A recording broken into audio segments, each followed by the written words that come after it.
Assalamualaikum warahmatullahi wabarakatuh, and a very good day. I hope everyone in good health and good state.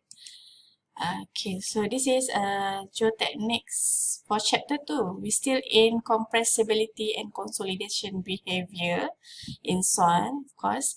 And you are with me, Dr. Siti Norafidah binti Jusuf from University Technology, Malaysia. So in previous part, we already see what the definition of the settlement, okay, compressibility and also consolidation, but we will revisit again the consolidation definition here. And here we will cover on the primary consolidation and also secondary compression. So let's see what it's all about. Okay, this is the content. So what I will cover here, the primary consolidation and also secondary consolidation. Okay, please note that the primary consolidation, you will see three major parts, which is factors. Okay, we have three factors that will affect the consolidation. Okay, and coefficient of consolidation, the characteristic of the consolidation from laboratory,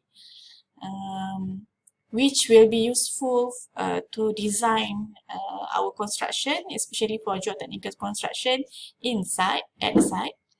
And we also will learn how to plot using graph, okay, dial gauge graph from laboratory versus maybe the settlement, and we can define the CV and E-log pressure graph, which we can define the CC, CR, and also the pre-consolidation pressure, P sub C, or sometimes also C sub, stress sub C.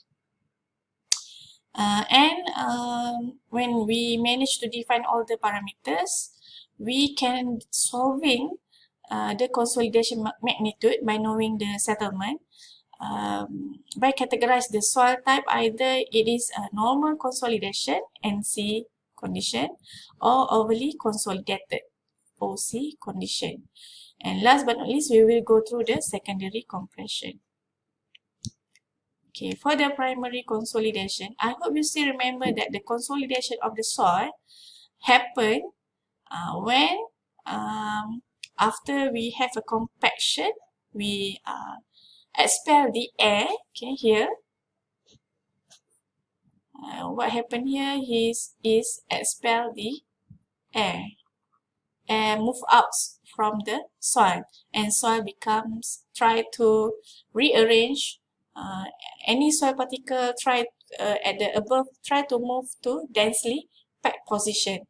But after a while, with the loading, the dissipation of water will be carried out. So this is the started of the process of the consolidation. So here, consolidation occurred. Okay. And as the results, the soil become compressed, settlement can be measured. And all this process take very long time, especially in the clayey soil.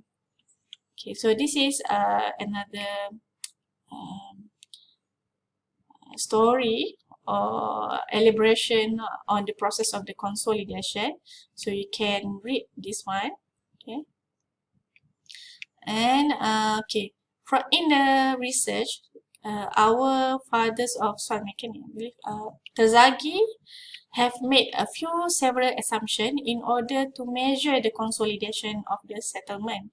So he assumed that our soil is one-dimensional only. So means, let's say we have a layer of soil. So this is only 1D. Means we only have a vertical settlement. Although in the real, we might have 3D because in the site we have a site project. It is actually involving X, Y, and Z. Right? But in order to analyze the consolidation, we just assume one-dimensional already enough. Okay. Then he also assumes saturation is complete. So whenever consolidation occurs, the dissipation of water will occur in terms of 100% saturation. And compressibility of water is negligible, means we assume there is no excess pore water pressure. Compressibility of soil grain is also negligible, means the soil is not crumbled, not changing its state, but the soil grains are rearranged. And we also obey the Darcy's law concepts. Okay. So the soil deformation is also very small, and we assume soil permeability is constant. All right. So by having that idea, we can representing the consolidation process by assuming a saturated condition. So a soil, okay, let's say this is a saturated, okay, soil. Once we loaded the soil here, the load is taken by the water. After some times, we open the valve, okay, we open the valve and we let the water dissipate. So in this figure, load is not taken by water only, but starting to take by the spring, or which is spring is the analogy of the soil. So spring or soil start taken the loading, and finally once all the water is dissipate, so the deformation occurred. So if we could draw the original initial condition, we can see this is the settlement that produced at the end of the consolidation process. Okay, this is another representation of the consolidation process using schematic diagram of solids and also water. So similarly, if we apply the load, so water start to dissipate here, and finally the soil skeleton is bearing the load, and we also can measure the settlement occurred. Here. Okay. All right. So there is three major factors that are affecting the consolidation. For me, I easily taken this equation to help me memorize the factor that affecting the consolidation, because here all the factors is listed. So first, the depth, okay, the depth, height of drainage, yeah, depth, Z.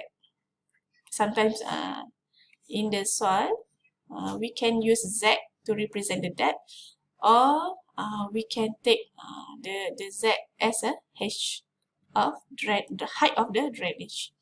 And second is excess pore water pressure, okay, which will relate to the T sub V, the factor of the consolidation. And last but not least, the the range of the time that occurred due to the to allow for the consolidation. Alright, so let's see Z, E, excess pore water pressure, also known as U or delta U, yeah, and T, time factor. So let's see here.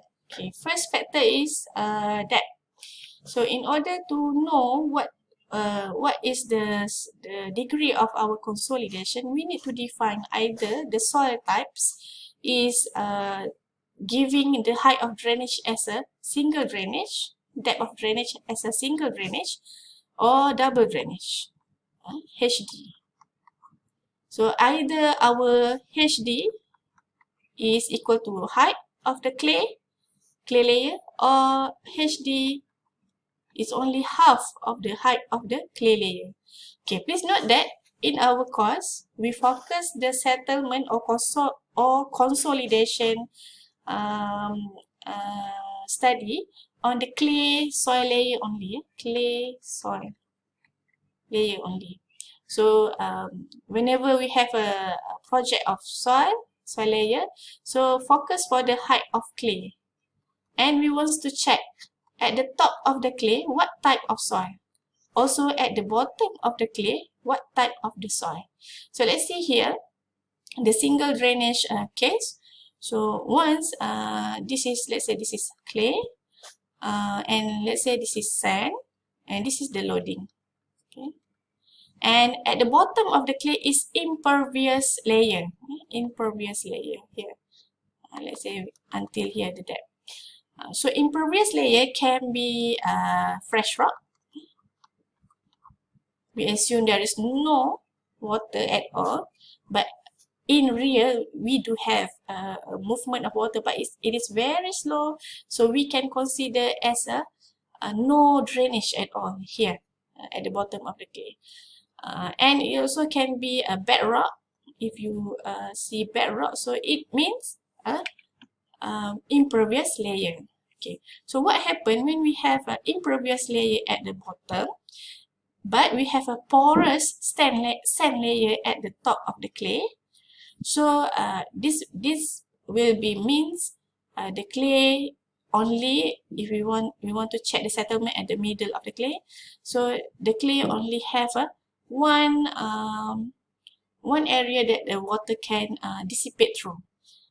If water wants to dissipate here, we assume there is no drainage path. Only drainage path is only here. So that's why the drainage is the height of the drainage is equal to the height of the clay.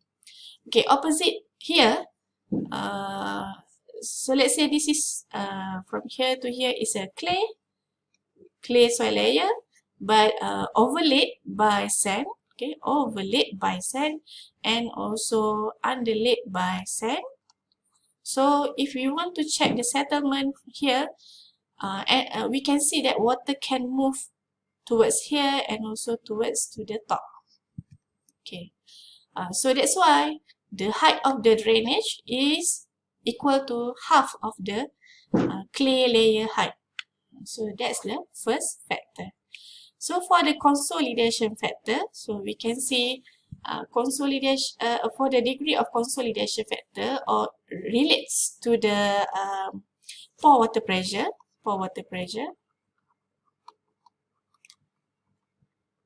So the degree of consolidation is capital U here. So U, as we know, pore water pressure, if we could still recall, in soil phase diagram, we have air, we have water, and we have solids. So anything relates to water also relates to air, because all of this is a void in the soil. So degree of consolidation relates to the void ratio, E, the void ratio. So if we know the current void ratio, initial void ratio, and final void ratio, we can define the degree of consolidation. Similarly, if we know the stress, we also can calculate in terms of stress. So if we know stress current, initial stress, and final stress, so we can calculate the degree of consolidation. And of course, we can calculate by using the pore water pressure. So here is stress, here is pore water pressure. To note that initially, yes, we do have degree of consolidation at 0, and at final we can have a degree of consolidation equal to 100% when especially the void ratio is equal to void ratio final. So this relationship between degree of consolidation and also the time factor also has been represented in the table, in a graph, and also we can also use a formula. So you can visit this table. You can also see at the bottom of the table we have a graph, we have an equation, and this is the graph. This is another graph relates with the height. This is height 1, height half of the drainage. So I think that's all for this part. See you again in next video. Assalamualaikum warahmatullahi wabarakatuh.